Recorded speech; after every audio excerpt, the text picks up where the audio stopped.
दोस्तों आज का ये वीडियो एक डिस्क्लोजिंग वीडियो है जिसमें मैं आपको डिस्क्लोज करने वाला हूँ फिस्टुला का होम्योपैथिक इलाज के बारे में। दोस्तों फिस्टुला या भगंदर ये एक ऐसी बीमारी है जिससे कई सारे लोग परेशान रहते हैं। बार बार सर्जरी करवाने के बाद भी उन्हें इससे कई बार रिलीफ नहीं मिल पाता है। बार बार होने वाली सर्जरी, होने वाले इन्फेक्शन के कारण काफी ज्यादा लोग परेशान होते हैं।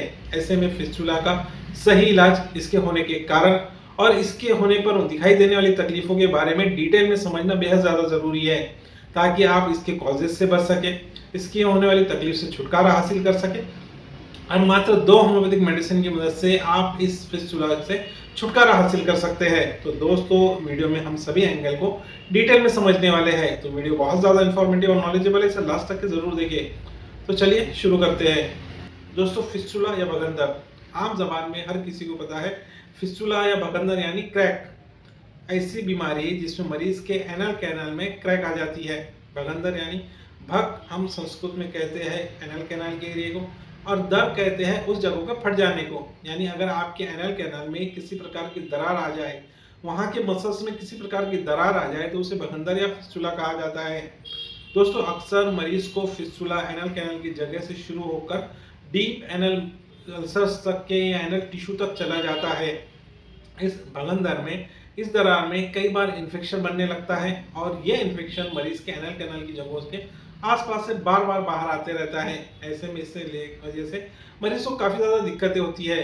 अगर हम भगंदर में दिखाई देने वाले सिम्टम्स की बात करें तो इसमें मरीज को एनल कैनाल की जगहों के ऊपर बहुत ज़्यादा दर्द की शिकायत होती है। मरीज दर्द से बहुत ज़्यादा परेशान होता है।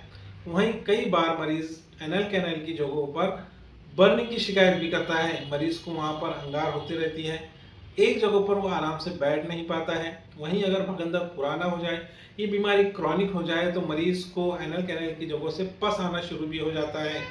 दोस्तों ब्लीडिंग होना, पस का आना, बहुत ज़्यादा दर्द का होना, ये कॉमन सिम्टम्स भगंदर में मरीज को दिखाई देते हैं। वहीं टॉयलेट की जगह पर एक कटा हुआ से हाथ को जरूर महसूस होता है। ये तो हो गए सिम्टम्स की बात। अब बात कर लेते हैं कि आखिर ये भगंदर होता क्यों है, फिस्टुला होता क्यों है। दोस्तों कई बार फिस्टुला होने के पीछे क्रॉनिक कॉन्स्टिपेशन कारण होता है।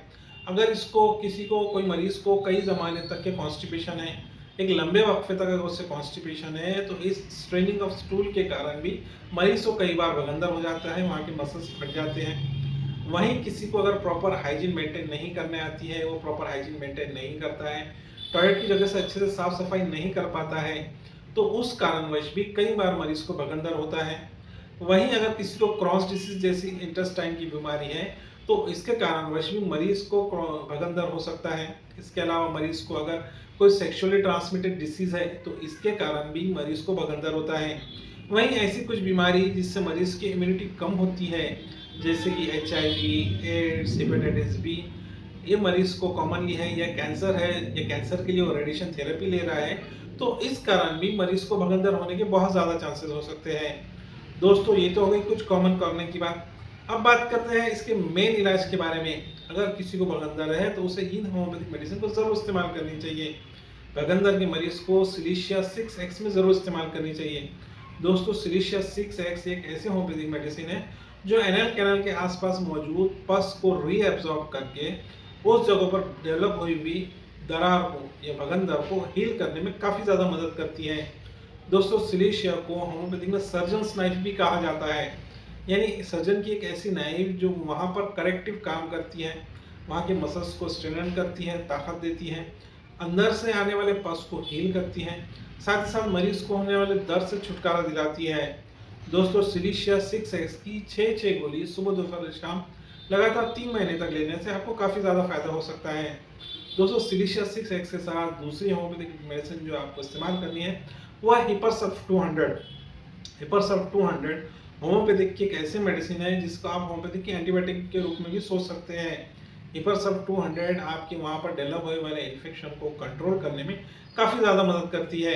ऐसे में इसके मदद से एनल कैनाल के आसपास आने वाले पस में रीअब्जॉर्ब होने, पस को सुखाने और वहाँ पर डेवलप हुए इन्फेक्शन को हील होने में काफ़ी ज़्यादा मदद मिलती है। इसके लिए आपको हिपरसल्फ 200 की मात्र 2 बूंद सिर्फ सवेरे लेना होती है।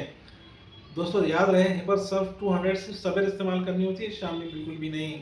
हिपरसल्फ 200 की मॉर्निंग में 8 डोज आपको लगातार 3 महीने तक लेनी होती है।